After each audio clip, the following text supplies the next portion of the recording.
En la presente sesión tratamos la segunda parte dedicada a la restauración canovista. Antonio Cánovas del Castillo, como ya comentamos, fue el artífice muñidor de este proceso. Lo que vamos a ver son distintas valoraciones sobre Cánovas, algunas totalmente contrapuestas. Mi intención es que tengan elementos para ampliar su punto de vista y que formen su propia opinión. Veremos, asimismo, las características de la Constitución de 1876, que fue la estructura que posibilitó la restauración de los Borbones y su prolongación en el tiempo, hasta 1923. Dentro de este análisis, muy breve, nos detendremos en el fenómeno del fraude electoral, el caciquismo. Empezamos.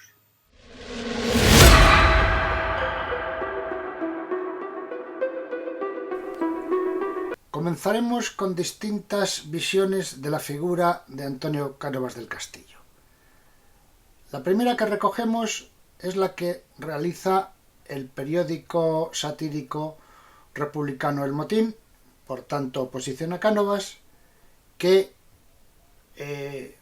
presenta el dibujo, la caricatura que se muestra a la izquierda y que en el texto incluye la siguiente descripción de la misma. En 1854 se subleva con O'Donnell. En 1871 está a punto a servir a don Amadeo. En 1874, mientras Balmaseda y Martínez Campos conspiran contra la República, que debió fusilarlos, se oculta prudentemente detrás de ello. En 1875, una vez triunfante la Restauración, se crece y trata de anular a los que la hicieron. En 1881 cae bajo la bota de Martínez Campos, mientras Sagasta le quita la presidencia del Consejo de Ministros. Y desde 1883 en adelante se verá obligado a pedir el poder a las puertas del palacio, ciego de cólera y de doctrinarismo, sirviéndole de lazarillo su segundo, Romero Robledo. Tal es el Cánovas de la caricatura de este número. Como podemos apreciar, no le querían mucho, no le tenían ningún aprecio, porque Cánovas los había llevado a la ilegalización. Pasamos ahora a otra visión de Cánovas, pero desde el punto de vista de los liberales conservadores. Libertad con orden. Lo que recogemos en la semblanza realizada por Jorge Vilches, politólogo y sociólogo, profesor titular de Historia del Pensamiento y los Movimientos Sociales en la Universidad Complutense, que ha sido asesor de la presidenta de la Comunidad de Madrid, Isabel Díaz Ayuso, a la que escribía los discursos, y es colaborador habitual de Prensa Conservadora Actual.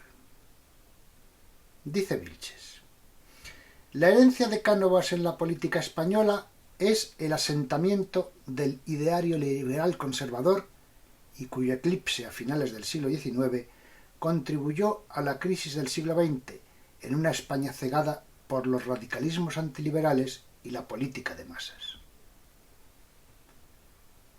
El dominio del ideario liberal conservador lo resumía la confesión de Cánovas de que venía a continuar la historia de España.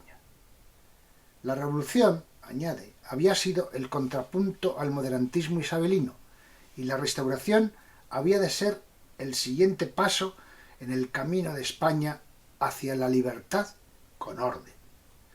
Esa continuidad se haría a través de una monarquía basada en la soberanía compartida de las Cortes con el rey y una constitución histórica de raíz burkeana. Esto quiere decir, las constituciones históricas son similares a la inglesa, donde la primera a la que se llegó no se hizo de manera sangrienta, sino por una evolución institucional. Sigue Vilches, donde el texto constitucional sería el eje político sobre el que podrían gobernar partidos distintos, fusionando con habilidad el parlamentarismo con la prerrogativa regia. La aceptación del adversario fue la norma de conducta que hizo posible el régimen, es decir, los grandes partidos tuvieron un comportamiento marcado por la lealtad al régimen y el acatamiento de la legalidad, tanto en el gobierno como en la oposición. Recurrimos ahora a lo que sobre Cánovas, del que era un experto, ha señalado el profesor Palacio Atar, catedrático de Historia de la Universidad Complutense, que puede considerarse como uno de los valedores de la obra de Cánovas, apoyado en la historiografía. Destaca el profesor Palacio Atar que la Restauración fue norma, equilibrio y estabilidad al final del estado de excepción que representó la Primera República. La fórmula ensayada por Cánovas bajo la monarquía de Sagunto fue la de crear un Estado de Derecho inspirado en el espíritu de la conciliación, modelo británico, como ya les he comentado antes, dando cabida a la gama de fuerzas políticas más amplia posible, no sólo a los que habían apoyado directamente la Restauración, sino incluso a los que habían protagonizado la Revolución de 1868. En 1875, continúa, la Restauración había basculado entre dos opciones: volver simple y llanamente a la situación anterior a 1868, con el restablecimiento de la Constitución de 1845, o iniciar desde la posición centro-derecha de los restauradores una apertura hacia la izquierda. En una palabra, la alternativa de 1875 era convertir el golpe de Estado de Sagunto en un anti-alcolea, actitud que podríamos denominar contrarrevolucionaria, o, por el contrario, hacer de Sagunto una pista de arranque de un modelo integrador en el que sólo quedaran fuera los que se autoexcluyeran, por la derecha los carlistas, todavía alzados en arma, y por la izquierda los republicanos. Cánovas, concluye Palacio Atar, hizo triunfar la segunda opción. Ese es su mérito y su salto positivo. Añade: nada de retorno al pasado. Todas las acciones anteriores se hallaban desacreditadas. Su interés era perfilar un futuro absolutamente renovado. Otro catedrático de Historia de la Complutense, José María Jover Zamora, tiene una visión menos idílica de Cánovas de la que acabamos de recoger de Palacio Atar.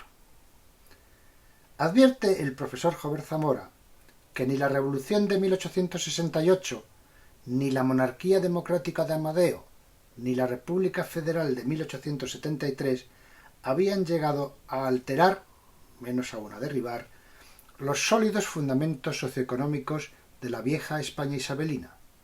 Así, desde su punto de vista, Cánovas sirvió a esos intereses e incurrió en el desprecio anterior a las clases populares.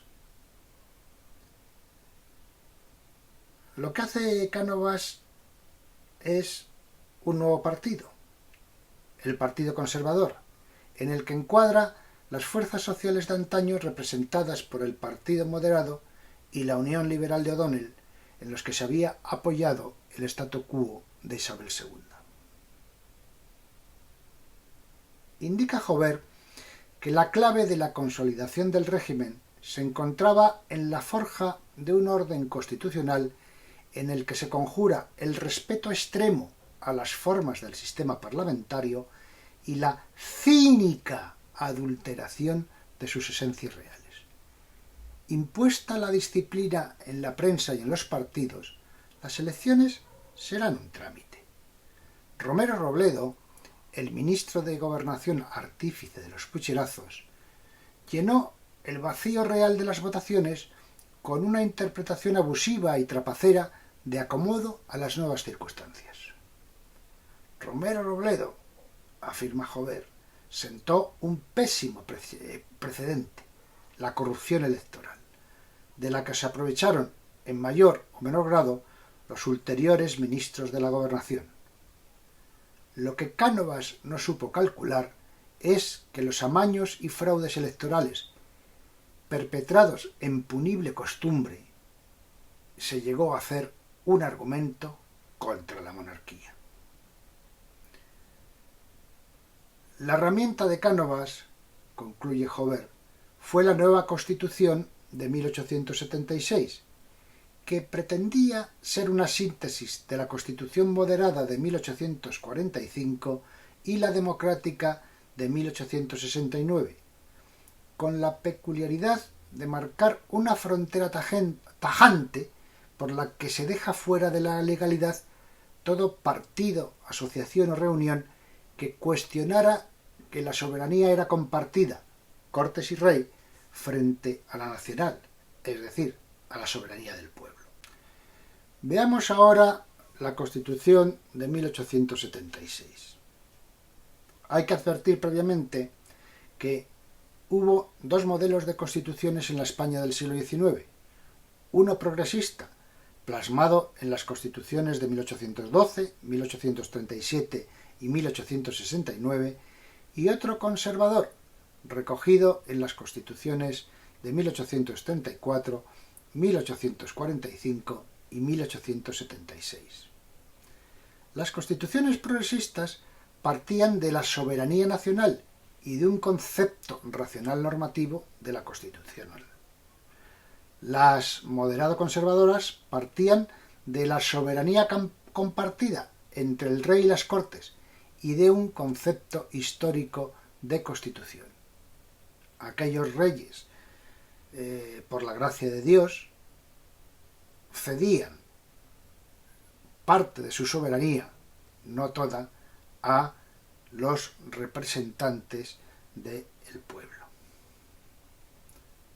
Características de la Constitución de 1876. Es corta, 89 artículos.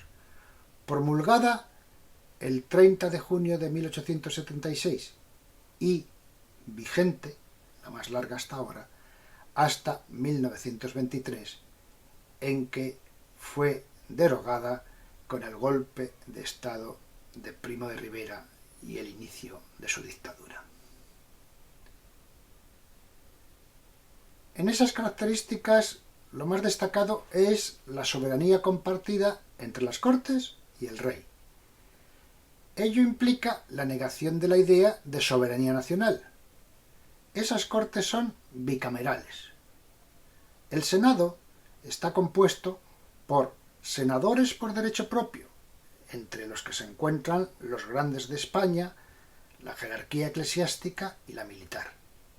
Luego hay unos senadores vitalicios, que serán nombrados directamente por el rey, y finalmente unos senadores elegidos por sufragio censitario entre los mayores contribuyentes, con la característica de que para poder ser elegido senador había que poseer una renta todavía mucho mayor que la que era necesaria para poder ser elegido diputado. El Congreso era un Congreso elegido. En las primeras elecciones, como se respetaron las reglas de las elecciones de 1872, todavía había sufragio universal, aunque muy reducido y con una gran abstención. Y luego el propio Cánovas volvería a el sistema censitario, que en uno de los vaivenes sería suprimido nuevamente por Sagasta. Y veremos que poco importaba si eran muchos o pocos los electores, porque se habían amañado las formas en algo que se conoce como caciquismo y que va a definir este periodo. Señala Tuñón de Lara que gracias a las prerrogativas dadas a la corona, al Senado de nobleza, al sufragio censitario y al caciquismo cuando se pretende el sufragio universal, se condiciona la formación de una élite de poder con notoria inclinación a la dominación oligárquica. El sistema electoral censitario reducía el cuerpo electoral en 1881 a poco más de 800.000 electores, menos de un 5% de la población, que eran los que pagaban determinadas contribuciones anuales. Y además el porcentaje de españoles con derecho electoral va descendiendo porque en la Constitución no se fijan las normas electorales. Esas quedan en leyes de desarrollo que cada uno de los gobiernos de la Restauración va acomodando a su gusto y necesidades. Concluye Tuñón que en la última elección con derecho censitario, la de 1886, solo estuvo representado el 2,1% de la población.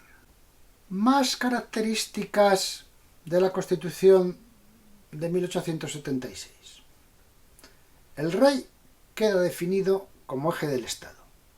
Es el jefe supremo del ejército, nombra a los ministros y comparte el poder legislativo. Pero no solo lo comparte, tiene poder de veto absoluto y capacidad para suspender, disolver y convocar cortes. Esto significa que no necesitaba estar sostenido un gobierno por la mayoría parlamentaria, sino que a criterio del rey se disolvían las cortes, nombraba un nuevo gobierno que estructuraba su aparato y ese aparato, ya con su presidente, ministro de la gobernación, gobernadores, etc., convocaba elecciones que las amañaba a su gusto. Hay en la Constitución un reconocimiento teórico de derechos y libertades que en la práctica fueron limitados o aplazados durante los gobiernos de Cánovas. Como ya les he comentado, no se especifica el tipo de sufragio para elegir el Congreso. Bajo el gobierno del Partido Conservador de Cánovas se aprobó la ley electoral del 78 que establecía el voto censitario, limitado a mayores contribuyentes. Posteriormente, Sagosta revertiría el que fuera censitario, pero aunque fuera universal masculino, ya veremos que todo estaba preparado para que funcionara según sus gustos. Y hubo, con relación a la Constitución anterior, un recorte de la libertad religiosa. La religión católica es declarada nuevamente religión oficial del Estado. ¿Cómo era el montaje del caciquismo? Recogemos ahora lo elaborado por Marc Pons, un historiador catalán agrupado en el Instituto Nova Historia, que se dedica a tratar de superar las tergiversaciones que se han dado en las historias oficiales. Dice Pons: España era un país básicamente rural y agrario, una sociedad iletrada marcada por acusadas desigualdades sociales y económicas y azotada por 3 guerras civiles, las carlistas, que la habían diezmado. Con esos miembros el caciquismo hizo carrera. Liberales y conservadores transformaron la guerra en los campos de batalla en la paz de plomo de las instituciones. La democracia, afirma, era la mesa de juego. La Constitución contenía las pretendidas reglas y el caciquismo era la baraja de naipes. Un entramado de estructura piramidal que abarca todos los vértices del poder y todos los rincones de la sociedad, formado por presidentes del gobierno, ministros, secretarios de Estado, gobernadores civiles, jueces y alcaldes. La política y la clase política convertidas en el instrumento de la burguesía mercantil, enriquecida con el expolio de las colonias, el Partido Liberal, y de las oligarquías agrarias latifundistas de rancia o alengo, el Partido Conservador. A pie de cañón, la figura del cacique adquiría una especial dimensión. El rico del pueblo o de la comarca, el oligarca latifundista o el burgués especulador era el nexo que unía todas las piezas de la política. con independencia del color, compraba votos, siempre con recursos públicos, o sencillamente intimidaba, haciendo uso y abuso de su poder social y económico, amenazando con la marginación y la ruina. De esta manera se alteraban a conveniencia los resultados electorales. Con la autoimpuesta alternancia se proyectaba una imagen exterior de normalidad política e institucional. Aunque ellos lo negaban, lo que ven en este gráfico como resultado de las mayorías de escaños obtenidas en el Congreso de los Diputados, hay una absoluta regularidad entre el ascenso de conservadores, bajada de liberales, viceversa, mientras que los grupos que no estaban en este entendimiento, en este turnismo, la línea verde, que ahí pueden haber, pues nunca alcanzaban un número significativo de diputados como para poder ser tenidos en consideración. Vamos a ver ahora el análisis que sobre el caciquismo hace Gerald Brennan. Brennan fue un hispanista británico que escribió una obra que se llama El laberinto español, en el que desmenuza los problemas de España anteriores a 1936. En el mundo de habla inglesa se considera que esta obra es la mejor introducción para el profano que desee especializarse en temas hispánicos. Según Brennan, Cánovas vio claro que España debía ser gobernado durante un cierto tiempo por las clases altas del país, hasta que la monarquía de Alfonso XII ganase fuerza y prestigio. Las elecciones, decía, debían ser cuidadosamente controladas. La máquina electoral disponía de su Estado Mayor en el Ministerio de la Gobernación. Desde allí se cursaban órdenes a los gobernadores civiles de las provincias, señalándoles los nombres de los candidatos del gobierno y el porcentaje que deberían sacar. El gobernador civil trasladaba esas instrucciones a los ayuntamientos. Si por azar no resultaban elegidos los seleccionados, se descubría alguna irregularidad que invalidaba la votación. En general, señala Brennan, los miembros de los comités electorales, los equivalentes ahora a los miembros de una mesa electoral que tienen que hacer las actas al final de recontar los votos, certificaban que ellos habían contado los votos, pero dejaban la columna en blanco para que la rellenase a su gusto el gobernador.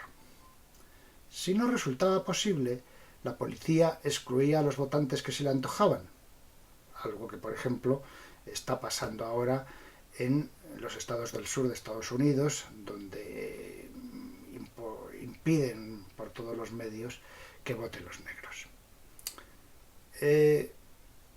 O bien había bandas de matones que se dedicaban a romper las urnas, las famosas partidas de la porra. Brennan señala que hubo connivencia, está documentado, entre partidas de bandoleros y caciques para llevar a cabo esta labor. Los caciques eran las personas destacadas de cada localidad y eran omnipotentes. Con la protección del gobernador designaban los alcaldes en las localidades pequeñas y controlaban los jueces locales. Por otra parte, aprovechándose de ese poder, usurpaban las tierras comunales, invadían con sus rebaños las tierras cultivadas de otro o desviaban los canales de riego. También había muchos caciques prestamistas y quien pedía prestado comprometía su voto. En las zonas de latifundio, al sur de España, jugaban con el empleo de jornaleros a los que amenazaban con el despido. Los caciques principales eran personas ricas que controlaban gran cantidad de aldeas y a su vez contaban con otros caciques de rango inferior que a su vez también podían tener otros subalternos caciques. Todo un entramado. Varias de las ilustraciones que hemos utilizado en esta sesión proceden de la prensa satírica de la época, la única en la que podemos encontrar una cierta dosis de crítica política. Son publicaciones breves, de 4 a 8 páginas. Están accesibles en la magnífica hemeroteca digital de la Biblioteca Nacional de España. Al final de cada reseña tienen el enlace para que puedan consultarlo si quieren desde internet, porque merece la pena leer algunas de sus páginas. Y voy a hacerles alguna reseña de las principales cabeceras. Empezamos por El Buñuelo, editado en Madrid, del 8 de abril de 1880 al 10 de marzo de 1881, 8 páginas, un bisemanal que aparecía jueves y domingo. Se le atribuye su fundación al escritor festivo y satírico madrileño Salvador María Granés, que usó el seudónimo Moscatel. Apareció su primer número el 4 de abril de 1880, en pleno gobierno del conservador Antonio Cánovas del Castillo, y cuando Práxedes Mateo Sagasta acababa de fundar el Partido Liberal Fusionista, que un año después alcanzará el poder en el primer ensayo de alternancia o turno de partidos de la Restauración. Es un periódico satírico y burlesco de carácter político y antimonárquico, en el que destacarán las caricaturas de personajes del régimen, especialmente las trazadas por el dibujante republicano Eduardo Sojo, conocido por su seudónimo Demócrito, algunas de las cuales son litografiadas a doble página y a color con la denominación de cromos.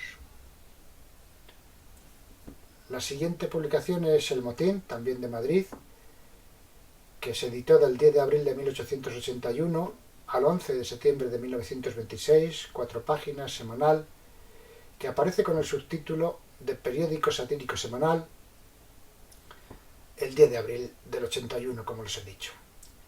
Al calor de las tímidas medidas liberalizadoras de la prensa a los pocos días de llegar al poder los liberales del Partido Fusionista, se convierte en la revista republicana más importante de la época dorada de la prensa satírica española, de libre pensamiento y anticlerical.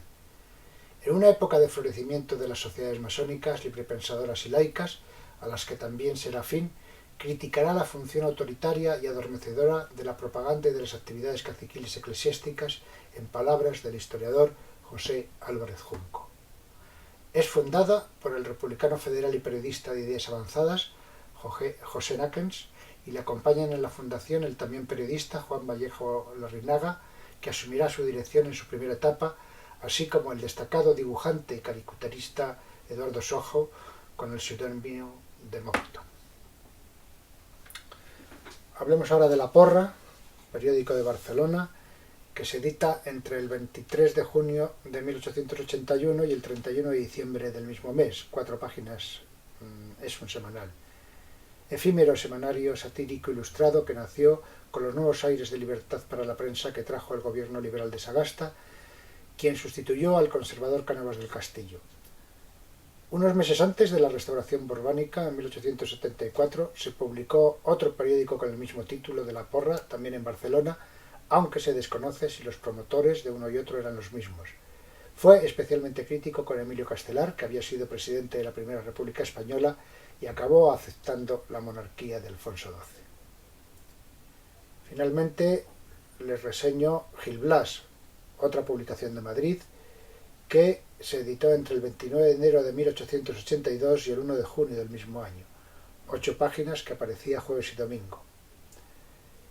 El 26 de enero del 82 reaparece esta cabecera que había fundado y dirigido Luis Rivera en 1864 y que llegó hasta 1872, de carácter republicano federal y anticlerical, y que había representado a la prensa española el inicio de la caricatura política. Se publica tras la tímida apertura de la libertad de prensa de la Restauración, ahora bajo la dirección de Antonio Sánchez Pérez, con el mismo carácter satírico, pero más festivo y no exento de crítica política y social. Aún así, no podrá sobrevivir al ser condenado por el Tribunal de Imprenta a más de 4 meses de suspensión. Destaca en sus páginas la colaboración de un joven Leopoldo Aleascarín. Entre sus dibujantes y caricaturistas están Luca, Menéndez, Urrutia y el ya mencionado en otras Demócrito. Les agradezco mucho su atención. Discúlpenme si les he confundido. Era lo buscado para que comparen, comenten, lean algo más y se hagan su composición de lugar. En la próxima sesión abordaremos cómo era la situación socioeconómica de España. Después, sucesivamente, veremos el nacimiento de los movimientos obreros organizados y de los nacionalismos catalán y vasco. Como siempre les digo al finalizar, por favor, cuídense, cuidémonos.